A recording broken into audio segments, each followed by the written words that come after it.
Hello everyone. तो हमने कौन पार्ट 1 और कौन पार्ट 2 पढ़ लिया था। तो आपने नहीं पढ़ा है पार्ट 1 और पार्ट 2 नहीं देखा है तो आप पार्ट 1 और पार्ट 2 जाके देखें। और पार्ट 1 में हमने कौन कौन से टॉपिक पढ़े थे वो एक बार रिवीजन के लिए बता देता हूँ। ये वाले टॉपिक्स हमने पढ़े थे तो आप एक बार गो थ्रू होना, एक बार ऐसे ही रिवीजन जरूर मारना पार्ट 3 पे आने से पहले। ठीक है, पार्ट 2 में ये टॉपिक पढ़े थे तो आपको पार्ट 1 और पार्ट 2 देखा हुआ होना चाहिए, क्योंकि आज जो हम पढ़ेंगे वो पढ़ेंगे पार्ट 3। ठीक है, और पार्ट 3 खत्म करते ही हमारा कौन चैप्टर खत्म हो जाएगा। तो पार्ट 3 में क्या क्या टॉपिक है उसको एक बार थोड़ा सा ओवरव्यू दे देते हैं। तो राइट सर्कुलर कोन, उसकी definition, equation of the right circular कोन और एक पर्टिकुलर केस है, फिर उसके बाद एग्जाम्पल और एक्सरसाइज है, तो वो हम पार्ट 3 में करेंगे। ओके, तो चलो पार्ट 3 का जो समझते हैं इसको अच्छे से, पार्ट 3 को। तो हमारा जो टॉपिक स्टार्ट होता है पार्ट 3 में वो होता है राइट सर्कुलर कोन। और बेसिकली ये थोड़ा इंपॉर्टेंट पार्ट भी है चैप्टर का। मोस्टली आपको देखो इससे क्या है कि अगर हमारा एग्जाम ऑनलाइन होता है, ठीक है, और ऑनलाइन एग्जाम होता है तो या ऑब्जेक्टिव एग्जाम होता है तो सबसे ज्यादा क्वेश्चन इसी पार्ट से आएंगे। ठीक है, वो कैसे, वो अभी आपको पता चलेगा कि कैसे आएंगे। ठीक है, तो यहाँ पे देखो सबसे पहली चीज, सबसे पहले जो पार्ट 3 है उसका पहला हेडिंग जो है वो क्या है, राइट सर्कुलर कोन डेफिनेशन। उसकी डेफिनेशन समझनी है हमें। तो देखो कोन को मैंने पहले ही कहा था कि कोन को जैसे आपने सोचा है वैसा हमेशा नहीं होता। जैसे हमेशा क्या सोचते हो आप कि कोन जो होता है वो कुछ इस तरह का होता है, ठीक है, बट मैंने कोन चैप्टर की शुरुआत में ही बोला था कि ये डेफिनेशन गलत है। ठीक है, कोन का बेस जो है अगर इलिप्टिकल है तो वो इलिप्टिकल कोन होगा, अगर कोन का बेस सर्कुलर है तो वो सर्कुलर कोन होगा। ठीक है, और अलग अलग तरह के कोन होते हैं, ठीक है, उनकी डेफिनेशन चेंज होती रहती है। ठीक है, लेकिन यहाँ पे आप गौर करो कि सर्कुलर कोन, अब सर्कुलर कोन का मतलब क्या बताया था मैंने शुरुआत में, मैंने ये बताया था कि जो सर्कुलर कोन होगा उस कोन का जो बेस कर्व होगा ना, ये बेस कर्व होता है, ठीक है, जो बेस कर्व होगा वो होगा सर्कल। ठीक है, तभी वो जो कोन होगा वो होगा सर्कुलर कोन। ओके, बट अभी जो सर्कुलर कोन के साथ एक राइट भी जुड़ा हुआ है, राइट सर्कुलर कोन। अब राइट का मतलब यहाँ से राइट एंगल से, तो जो एक्सिस होगी ना हमारी यहाँ पे, वो एक्सिस इस सर्कुलर बेस पे परपेंडिकुलर बनाएगी। ओके, क्या बनाएगी, परपेंडिकुलर बनाएगी। तो इस तरह के कोन को बोलेंगे राइट सर्कुलर कोन। ठीक है, एक तो होगी ये डेफिनेशन, सिंपल सी डेफिनेशन जिससे हम एक सिंपल लैंग्वेज में समझ सकते हैं। एक और डेफिनेशन है जो यहाँ पे मैंने लिखी भी है, तो इसको भी समझ लेते हैं कि ये डेफिनेशन कह रही है कि अगर आपके पास कोन है, ठीक है, अगर आपके पास पॉइंट है और पॉइंट से जाने वाली एक वर्टिक्स है, ठीक है, और वर्टिक्स से एक किसी एंगल पे, मान लो अल्फा एंगल पे, ठीक है, अल्फा एंगल पे जो जनरेटर है वो जनरेटर एक सरफेस जनरेट करता हो कांस्टेंट एंगल अल्फा पे। ठीक है, तो इस तरह से भी जो कोन बनेगा ना वो राइट सर्कुलर कोन बनेगा। ठीक है, और जो अल्फा होता है वो क्या होता है, सेमी वर्टिकल एंगल। क्या होता है, ठीक है, उसको हम क्या बोलते हैं, सेमी वर्टिकल एंगल। वर्टिकल कैसे, वर्टिकली बन रहा है, और सेमी कैसे, आधा बन रहा है। ठीक है, तो आधा ही लिया हमने, पूरा नहीं लिया, जो वर्टेक्स पे बन रहा था एंगल, तो इसीलिए सेमी। तो यही डेफिनेशन है, इसमें ज्यादा कुछ समझने वाली बात है नहीं, बेसिक सी बात है। ठीक है, तो यहाँ पे एक बार डेफिनेशन पढ़ लो, आपको एक बार समझ आ जाएगा कि एक्चुअल डेफिनेशन क्या है, और ऐसे समझने वाली डेफिनेशन भी आप समझ ही गए हो। तो जैसे यहाँ पे लिखा हुआ है इस सरफेस, ठीक है, इस surface generated by A line. कौन सी लाइन, ये वाली लाइन। ठीक है, इस लाइन से एक सरफेस जनरेट होगी। थोड़ा सा देखो, फील करो, एक सरफेस जनरेट होगी कि नहीं होगी, 3D में सोचो। ठीक है, विच passes through a fix point. ये लाइन कहाँ से गुजर रही है, एक फिक्स पॉइंट से गुजर रही है कि नहीं गुजर रही, गुजर रही है। Makes a constant angle alpha. Alpha किसके साथ अल्फा बना रही है, वो अल्फा बना रही है line through the fix point. जो line through the fix point जा रही है ना, जिसको हम एक्सिस बोलते हैं, उसके साथ। ठीक है, तो इस तरह के जो आकृति बनेगी, इस तरह का जो चित्र बनेगा, ठीक है, चित्र बढ़िया शब्द है। ठीक है, तो उसको हम बोलेंगे राइट सर्कुलर कोन। ठीक है, इस तरह की जो भी शेप आएगी उसको हम बोलेंगे राइट सर्कुलर कोन। ओके, तो जो ओरिजिन से जाती है लाइन, ठीक है, बेस कर्व से होते हुए ऐसे, उसको बोलते हैं हम एक्सिस। और ये वाली चीज हम बता चुका हूं मैं पहले भी कि इसको बोलते हैं जनरेटर, और जो एंगल बनेगा उसको बोलेंगे सेमी वर्टिकल एंगल। ओके, अभी हम देखेंगे ये इक्वेशन ऑफ राइट सर्कुलर कोन। ठीक है, अब इक्वेशन ऑफ राइट सर्कुलर कोन क्या होती है कि इसको हम डिराइव करेंगे, ठीक है। इक्वेशन का मतलब क्या है कि भाई हमने पहले भी देखा था कि कोन की इक्वेशन कैसे निकालते हैं। अब पर्टिकुलरली हम राइट सर्कुलर कोन की इक्वेशन देखेंगे और उसको समझेंगे कि निकालते कैसे। तो मैंने जब कोन पार्ट 1 और कोन पार्ट 2 पढ़ाया था तो तब वहां पे भी कहा था कि हमें हमेशा प्रोसेस का ध्यान रखना है, ठीक है। यहाँ पे अगर हम इक्वेशन निकाल रहे हैं तो यहाँ पे भी आपको प्रोसेस का ध्यान रखना है कि किस तरह से प्रोसेस करेंगे, ठीक है, ताकि हम क्वेश्चन इजीली सॉल्व करें। आपको रटना नहीं है कि इक्वेशन क्या आती है, बट आपको प्रोसेस ध्यान रखना है, ठीक है। तो देखो क्वेश्चन में क्या दे रखा है, ठीक है। अगर हम एज्यूम करें इक्वेशन निकालने के लिए, हमें इक्वेशन निकालनी है राइट सर्कुलर कोन की, तो हमने क्या करा कि एक पॉइंट है हमारा O, जिसको नाम दिया है O, ठीक है, जिसको वर्टेक्स कहते हैं, ठीक है, और वर्टेक्स मान लिया O, और उस वर्टेक्स के जो कोऑर्डिनेट है वो कोऑर्डिनेट है अल्फा बीटा गामा, ठीक है। और जो सेमी वर्टिकल एंगल है वो है थीटा, ठीक है। और जो जनरेटर है उस पर हमने एक P माना और उसके कोऑर्डिनेट मान लिए XYZ। और जो O से एक्सिस जा रही है OA, ठीक है, उसकी जो इक्वेशन है वो ये दी हुई है, ठीक है। हमें इतना सब कुछ दे रखा है, हमें कहा है कि कोन की इक्वेशन निकालनी है, राइट सर्कुलर कोन की इक्वेशन निकालनी है। तो मैंने पिछले स्पेयर वाले पार्ट्स में भी, कोन वाले में भी मैंने ये बताया था कि L, M और N ये क्या होते हैं, L, M और N ये डायरेक्शन रेशियोज होते हैं, ठीक है। तो L, M, N क्या हो गए, OA के डायरेक्शन रेशियो हो गए, ठीक है।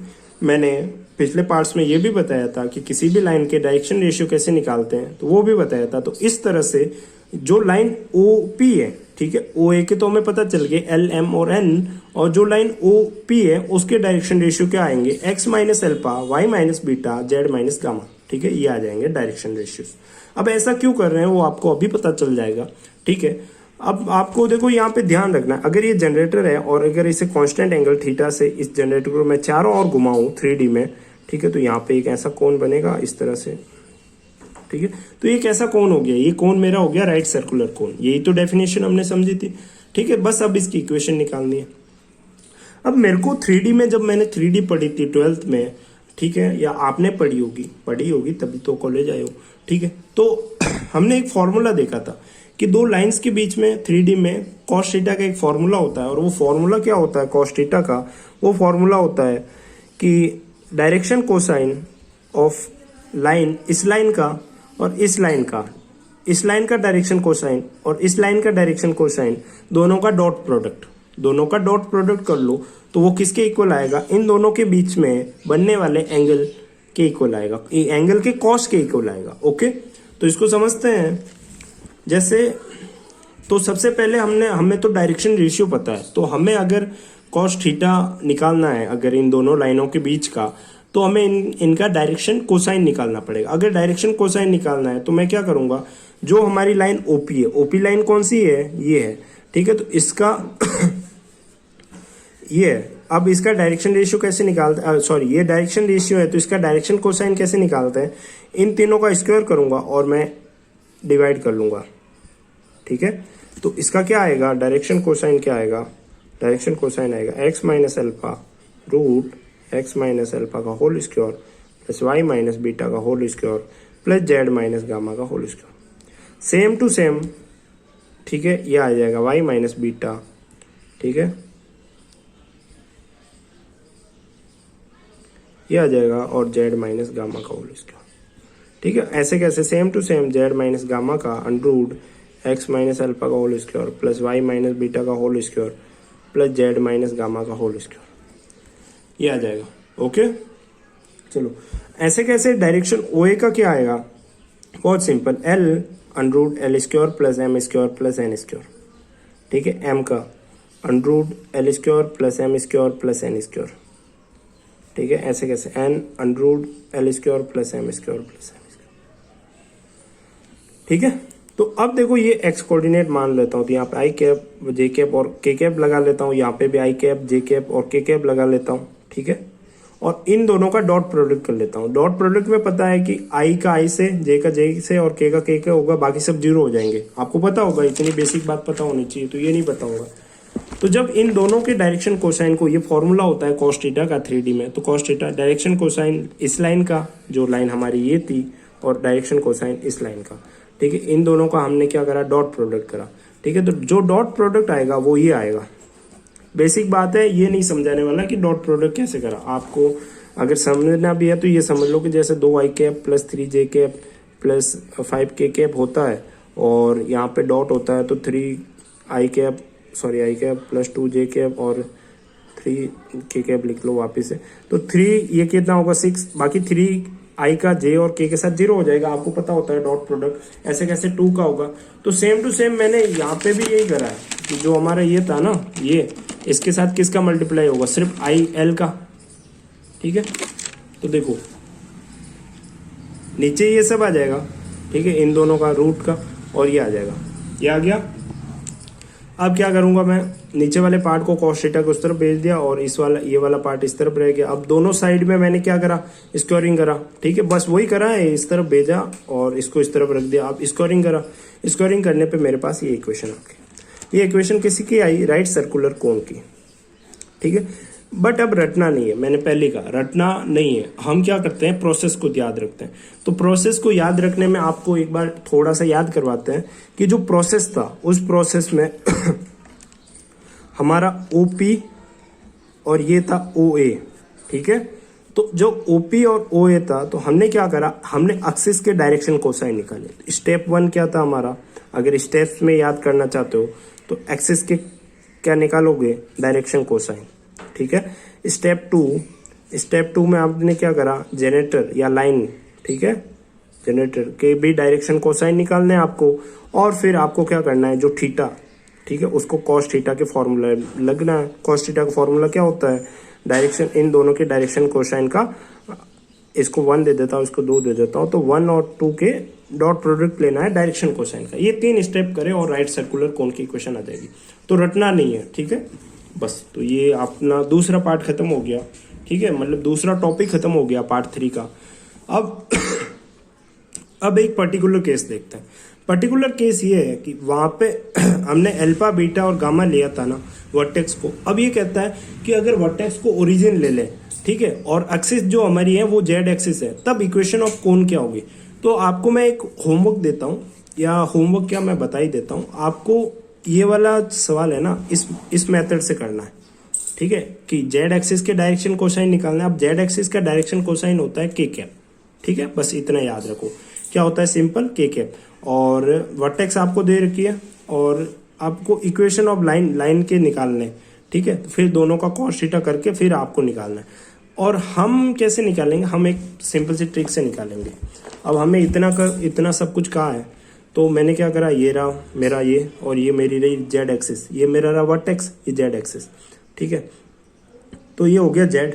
ठीक है, और ये क्या होगी, आर, क्योंकि मेरा जो सर्कल बन रहा है ये मेरी होगी आर।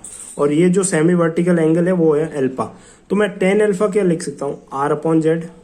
ठीक है, R/Z।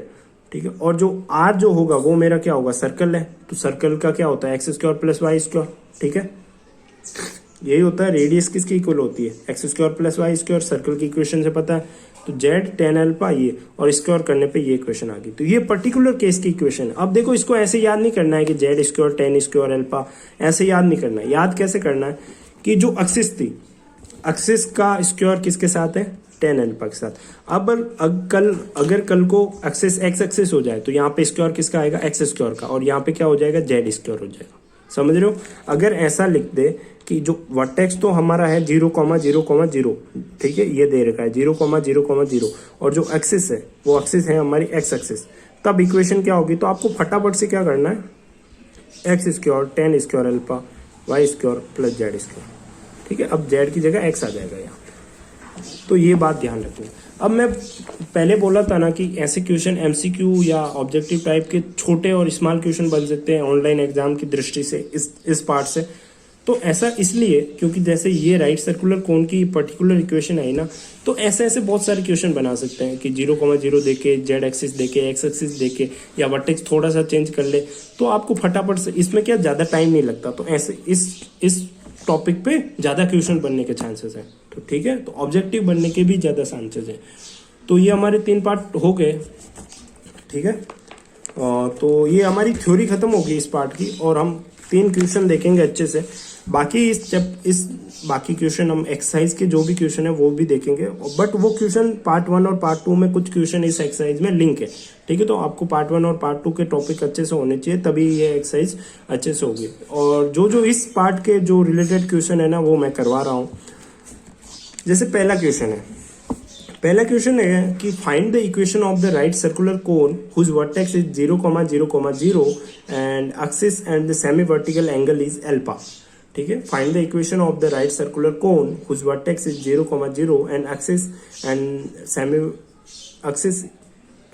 X axis and semi vertical angle is alpha, ठीक है। ये कहा, कहने का मतलब वर्टेक्स 0,0 दे रखी है, एक्सिस एक्स एक्सिस दे रखी है, तो ऐसा कोई कोन बनेगा, राइट सर्कुलर कोन का है तो ऐसा ही बनेगा, ठीक है।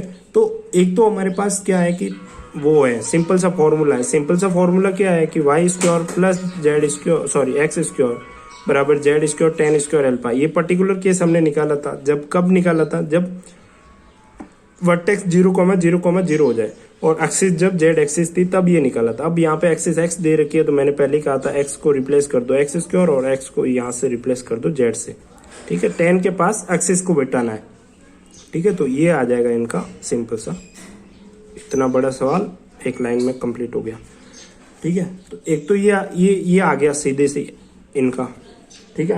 आंसर यही है, बट हम क्या करेंगे, पूरी मेथड से करेंगे, ठीक है, एकदम अच्छे से, ताकि आपको और क्लियरिटी हो जाए, आगे की क्वेश्चन अच्छे से हो जाए। तो जैसे डायरेक्शन रेशियो ऑफ ओपी जो लाइन है, ठीक है, उसके डायरेक्शन रेशियो क्या होंगे, हमने पहले भी करा था जब थ्योरी पढ़ी थी इक्वेशन निकालने के लिए। तो हम क्या करते हैं, जनरेटर का और एक्सिस का क्या निकालते हैं, डायरेक्शन कोसाइन निकालते हैं। तो डायरेक्शन रेशियो ओपी मैंने निकाले, x -0 y -0 z -0। अब डायरेक्शन कोसाइन कैसे निकालूंगा ओपी का, इन तीनों का स्क्वायर करके नीचे डिवाइड कर लूंगा, ये लो डिवाइड कर लिया, ठीक है। और direction cosine of x axis क्या होगा, आई कैप।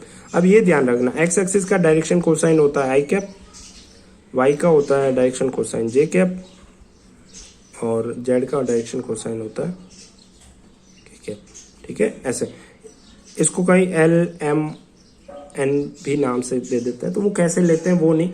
अगर हम यूनिटी में बात करें तो आई कैप जे कैप और के कैप, अगर वेक्टर वाइज बात करें, ठीक है, डायरेक्शन कोसाइन। तो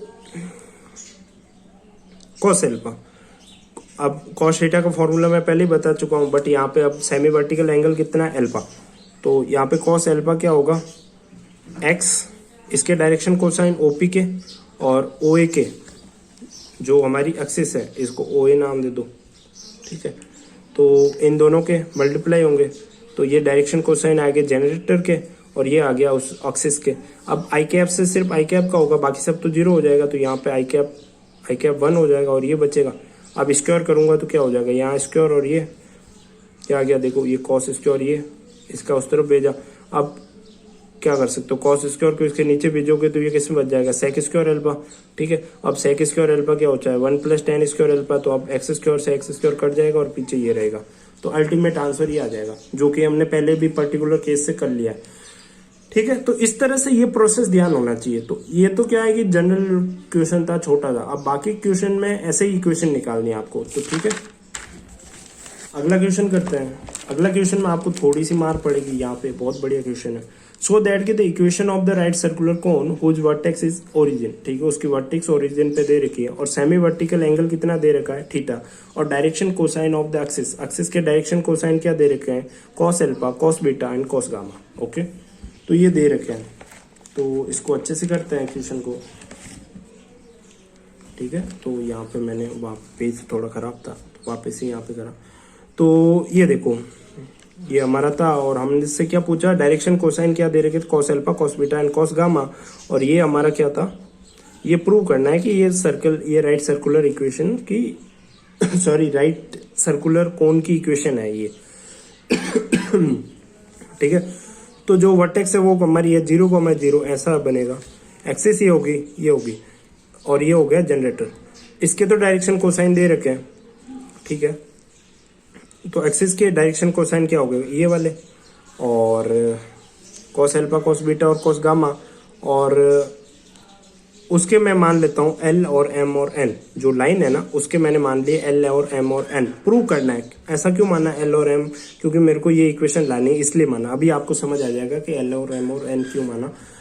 तो किसी भी लाइन की इक्वेशन कैसे बनाते हैं, जब डायरेक्शन कोसाइन दे रखे होते हैं तो आपको पता होगा x minus x one upon l, y minus y one upon z minus z one upon L.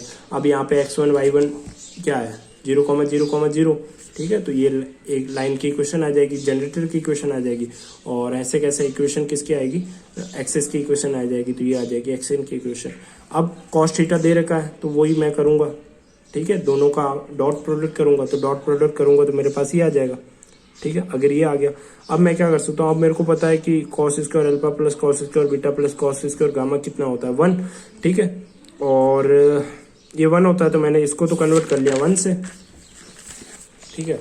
ये कन्वर्ट हो गया 1 से। और अब जो है वो कॉस थीटा है ना, इसको स्क्वायर करा मैंने दोनों साइड से, ये मेरा 1 हो गया, ठीक है। अभी तक मैंने यहाँ पे 1 नहीं लिखा है। और दूसरा जो एल और एम और एन, अब यहाँ पे कुछ कहेंगे इसका भी 1 होता है, बट हम इसको 1 करेंगे नहीं, क्योंकि हमको जो इक्वेशन प्रूव करनी है ना इसको हटाना नहीं है, क्योंकि अगर इसको हटा दिया तो हमको जो प्रूव करना है वो आएगा नहीं। तो अब देखो, जैसे हमने लाइन की इक्वेशन बनाई थी ना, लाइन की इक्वेशन कैसे बनाई थी, लाइन की इक्वेशन बनाई थी ना एक्स माइनस 0 अपॉन एल। तो ये लाइन की इक्वेशन आई थी ना, यहाँ पे लाइन कौन सी थी, ये थी हमारी ये लाइन, ये लाइन की इक्वेशन थी, ठीक है। ये तो इस लाइन की इक्वेशन हमने ये बनाई। और अगर मैं इसको इक्वल टू के मान लूँ तो एल बराबर क्या आएगा, एल बराबर आएगा एक्स अपॉन के, या इसको मैं थोड़ा और अच्छे से लिखूँ तो के डैश अपॉन एक्स, ठीक है। तो कन्वर्ट कर सकता हूँ ना ऐसे। तो जब मैं एल ऐसे कैसे एम का भी, ऐसे कैसे एन का भी, तो एल की जगह ये रख दूंगा, एम की जगह ये रख दूंगा, एन की जगह ये रख दूंगा। तो इससे मेरा एल एम और एन इलिमिनेट हो जाएगा, ऊपर से भी और नीचे से भी ये इलिमिनेट हो जाएगा। तो हर जगह मेरा एक्स वाई जेड आ जाएगा, ठीक है। फिर मैं उस तरफ भेजूंगा और इसको पूरा सॉल्यूशन करूंगा, ठीक है। सॉल्यूशन करके जो मेरे को पूछा है वो मैं लेके आ जाऊंगा, ठीक है। और एक और चीज़ बताता हूँ, ये सॉल्यूशन आपको करना है क्योंकि यहाँ पे जो है वो लैग्रांज आइडेंटिटी लगती है। अब लैग्रांज आइडेंटिटी हमने M1 में पढ़ी थी, ठीक है। तो आपको पता होनी चाहिए, वो अभी यहाँ पे डिस्कस नहीं करेंगे। तो इस तरह से हमारा जो है वो प्रूव हो जाएगा, हेंच प्रूव हो जाएगा, ठीक है। तो एक बार वापस से रिवीजन देख लो, कहीं पे आपको मिस हो गया हो तो। सबसे पहले हमने क्या करा, सबसे पहले हमारा जो कोण था, ठीक है, कोण का वर्टेक्स दे रखा था, एक्सिस के डायरेक्शन कोसाइन दे रखे थे। तो हमने क्या करा, लाइन की इक्वेशन बनाई। लाइन की इक्वेशन इसलिए बनाई क्योंकि हमने जो डायरेक्शन कोसाइन माने थे लाइन के एल और एम और एन, उसको बाद में रिप्लेस करा, ठीक है, रिप्लेस करा। ये लाइंस की इक्वेशन वगैरह बनाना हमने स्पेयर और कोण वगैरह में सीखा है, ठीक है। तो ऐसे कैसे एक्सेस की इक्वेशन भी थी। और फिर कॉस थीटा का फॉर्मूला लगा दिया। कॉस थीटा का फॉर्मूला क्या होता है कि दोनों के डायरेक्शन कोसाइन का आप क्या करो, डॉट प्रोडक्ट करो। तो डॉट प्रोडक्ट करना आपको आना चाहिए, कैसे करते हैं वो मैं बता चुका हूँ, ठीक है। तो इस तरह से हम करेंगे, तो ये आ जाएगा। और फिर हमने सब कुछ आगे जो जो पूछा था उसके हिसाब से प्रूव कर दिया, ओके। तो इस तरह से वही है। अब जो है वो एग्जाम्पल 3 लेते हैं। तो इसमें ये कहा है कि अगर एक राइट सर्कुलर कोन है, उसके 3 म्यूचुअल परपेंडिकुलर जनरेटिंग लाइन है, तो प्रूव दैट कि the semi vertical angle is the tan inverse √2। ये बात जो है 3 म्यूचुअल परपेंडिकुलर लाइंस की, ये मैंने बता रखी है। कहाँ बताई थी मैंने, पार्ट 2 में बताया था, ठीक है। मैंने कहा था कि कोई भी 3 म्यूचुअल परपेंडिकुलर जनरेटर का जब वो प्रूव भी करवाया था, तो मैंने कहा था कि अगर कोई इक्वेशन दे रखी है और हमें ये कहा है कि 3 म्यूचुअल परपेंडिकुलर जनरेटर है दे रखे हैं, तो उस कोण का या जो सेटिस्फेक्शन होगा, वो सेटिस्फेक्शन क्या होगा कि जो कोऑर्डिनेट होंगे एक्स स्क्वायर के, वाई स्क्वायर के और जेड स्क्वायर के, उन तीनों का, सॉरी कोऑर्डिनेट नहीं, कोफिशिएंट जो होंगे उन तीनों का सम क्या होगा, 0 होगा। ये मैंने पिछले पार्ट में बताया था। तो अब यहाँ पे हमें क्या दे रखा है, अब हमें ये दे रखा है कि हमें पूछा है कि राइट सर्कुलर कोन है, ठीक है। अब राइट सर्कुलर कोन की इक्वेशन क्या होती है, जब वर्टेक्स 0,0,0 दे रखा होता है, ठीक है। अब यहाँ पे दे नहीं रखा है, बट हम मान रहे हैं कि यही है, पर्टिकुलर केस ही मान रहे हैं, ठीक है, राइट सर्कुलर कोन का। तो हमने ये माना, ठीक है। अब हमें पता, हम क्वेश्चन में हमें ये कहा है कि 3 म्यूचुअल परपेंडिकुलर जनरेटर है, तो कोन की इक्वेशन ये हो गई, ठीक है। तो अब इसके 3 म्यूचुअल परपेंडिकुलर जनरेटर होने के लिए क्या कंडीशन होनी चाहिए, इसका कोफिशिएंट और इसका कोफिशिएंट जेड स्क्वायर का, इन तीनों का सम 0 होना चाहिए।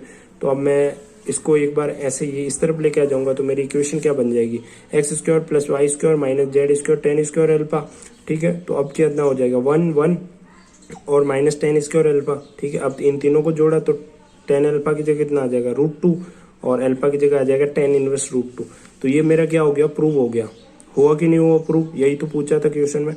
वापस से क्वेश्चन पढ़ना, अच्छे से समझ आ जाएगा कि क्या पूछ रहा है। तो ये हमारा पार्ट 3 कंप्लीट हो गया है। अभी मैं आपको एक्सरसाइज बता देता हूँ कि एक्सरसाइज में कौन कौन से क्वेश्चन है वो आपको कैसे करने हैं, ठीक है, उसके बेसिस पे तो आप एक बार देख लेना। तो एक्सरसाइज में आप देखो, तो मैंने एग्जाम्पल करवाए हैं पार्ट 3 के, 3 एग्जाम्पल करवाए हैं मैंने, ठीक है। बाकी वाले एग्जाम्पल क्यों नहीं करवाए, बाकी वाले एग्जाम्पल जो है वो पिछले पार्ट से रिलेटेड है। जैसे ये 3 म्यूचुअल परपेंडिकुलर जनरेटर ऑफ ए कोन, तो ये आपको पार्ट 2 देखना है, उसमें जो कॉन्सेप्ट समझा है उसको अच्छे से समझना है। वैसा ही होगा, आपको एग्जाम्पल की हेल्प लेनी है। समझ आए तो अच्छी बात, नहीं समझ आया तो मेरे को ग्रुप्स में पूछो, पर्सनल पूछ लो, ठीक है, मैं बता दूंगा, ठीक है। फिर अगला क्वेश्चन है वो ये है कि कौन से है रेसिप्रोकल कोन बताना है। तो ऐसे क्वेश्चन मैं पिछले पार्ट में भी करवा चुका हूँ, ठीक है, तो उससे हो जाएगा रेसिप्रोकल कोन का कॉन्सेप्ट, ठीक है। सेम टू सेम जो अगला क्वेश्चन है वो भी 3 म्यूचुअल परपेंडिकुलर टेंजेंट का था, तो सेम वही है, तो इसलिए मैंने करवाया नहीं, क्योंकि पिछले पार्ट में ये चीज़ें समझा चुका हूँ कि किस तरह से प्रूव करते हैं, और ऐसा क्वेश्चन हम कर भी चुके हैं, ठीक है। तो ये अब एक्सरसाइज सी पे आते हैं। तो एक्सरसाइज सी पे जो हमारा है, इसमें देखो क्या दे रखा है, इसमें हमें दे रखा है कि राइट सर्कुलर कोन की इक्वेशन निकालनी है। तो वर्टिकल एंगल दे रखा है, वर्टेक्स दे रखा है, और एक लाइन की इक्वेशन दे रखी है। तो आपको कुछ नहीं करना है, इनके डायरेक्शन कोसाइन निकालना है और बस खत्म करना है, ठीक है। तो ये सोचना है, करना है। कैसे निकालोगे आप डायरेक्शन कोसाइन, कैसे निकालोगे, ये लाइन के तो डायरेक्शन कोसाइन आपको नीचे से मिल जाएंगे, ठीक है। वर्टेक्स दे रखी है तो एक्सिस के डायरेक्शन कोसाइन निकाल लेना, ठीक है, जो जो पूछा है उसके हिसाब से निकाल लेना, ठीक है। और जो इक्वेशन पूछे तो इक्वेशन निकाल लेना, सिंपल चीजें हैं, बस हो जाएगा, ठीक है। ऐसे कैसे दूसरा क्वेश्चन भी यही है। दूसरा क्वेश्चन में क्या दे रखा है, गाइडिंग कर्व दे रखा है और वर्टेक्स दे रखा है और इक्वेशन निकालनी है राइट सर्कुलर कोन की। अब गाइडिंग कर्व दे रखा है तो गाइडिंग कर्व से पहले आपको क्या निकालना पड़ेगा, कोन की जो बेस कर्व है उसकी इक्वेशन निकालनी पड़ेगी पहले तो आपको, ठीक है, या कोन की इक्वेशन निकालनी पड़ेगी और फिर आपको सोल्व करना पड़ेगा। तो सोचना, थोड़ा सा अच्छे से सोचना, बहुत ही इजी क्वेश्चन है, इसमें कुछ हार्ड है नहीं, ठीक है, क्योंकि ये पिछले पार्ट में मैंने सब कुछ कवर करवाया है, सारे टॉपिक कवर करवाए, ठीक है। सेम टू सेम 3 है, सेम टू सेम 4 है, ठीक है, सेम वही म्यूचुअल परपेंडिकुलर टेंजेंट प्लेन, ठीक है। अब देखो सारे क्वेश्चन मैं करवा सकता हूँ, मैं वीडियोस बना सकता हूँ सारे क्वेश्चन, ठीक है, बट उसका कुछ फायदा नहीं है। फायदा क्यों नहीं है, क्योंकि फिर आप दिमाग नहीं चलाओगे, और आप दिमाग नहीं चलाओगे तो आपका कॉन्सेप्ट क्लियर नहीं होगा, ठीक है। और अगर ऐसा नहीं है कि आपको एक बारी में सारी चीज़ समझ आती है, नहीं समझ आती, वीडियो को आप एक बार देख लो, देखने के बाद आप क्या करो कि क्वेश्चन समझ नहीं आता तो वापस आके कॉन्सेप्ट समझ लो कि अच्छा ये चीज़ थी, अब करते हैं क्वेश्चन। नहीं हो 2-3 बार तो फिर आप पूछो कि हाँ कहाँ अटक रहे हो, वो बात अलग है, बट ट्राई जरूर करना, बहुत ही जरूरी है, ट्राई जरूर करना, ठीक है। बाकी मैं बता दूंगा इसके सेम टू सेम अगले सारे क्वेश्चन पार्ट 2 और पार्ट 3 पे बेस्ड है, 9-10 तक, ठीक है। कुछ क्वेश्चन इस पार्ट से रिलेटेड है तो वो आपसे हो जाएंगे, और पार्ट 2 और पार्ट 1 से तो होने ही चाहिए, ठीक है। बाकी मैं बता दूंगा, ठीक है, नहीं हो तो मेरे से पूछ लेना, ओके। चलो, तो हमारा कौन चैप्टर खत्म हो गया है। इसके बाद हमारा जो चैप्टर बचा है वो सिलेंडर है, एनालिटिकल, तो उसके बहुत जल्दी आ जाएंगे, बहुत छोटा चैप्टर है और इसका वीडियोज आ जाएंगे। ये एक लेक्चर में ही हम खत्म कर देंगे सिलेंडर को, इसकी थ्योरी और क्वेश्चन, ठीक है। इतने कुछ खास क्वेश्चन है नहीं इसमें, तो इसकी एक लेक्चर में ये खत्म हो जाएगा, ठीक है। इसके नोट्स और वगैरह सब कुछ नीचे मिल जाएंगे, तो आप देख लेना एक बार, और अच्छा लगे, बढ़िया लगे तो आप लोगों को बताओ, उनको बताओ कि यहाँ से पढ़ो, ठीक है, मैथ वगैरह, ठीक है, शेयर करो वगैरह, सब कुछ करो। आपको अच्छा लगता है तो कर लो, नहीं लगता है तो मत करो। और एक और चीज़, बाकी जो भी चैप्टर है मैथ के वो आ जाएंगे इसके साथ, आज फिजिक्स, इलेक्ट्रिकल, मैकेनिक्स, इन सारे सब्जेक्ट के लेक्चर आएंगे, तो ध्यान रखना, ठीक है। पढ़ते रहना, ऐसे ही एक पर्टिकुलर वे में पढ़ेंगे, एक अरेंज वे में, ठीक है। तो आई होप सबको बढ़िया लगा होगा। इसी के साथ साथ बाय, और मजे मारो, पढ़ो, एंजॉय मारो, बस।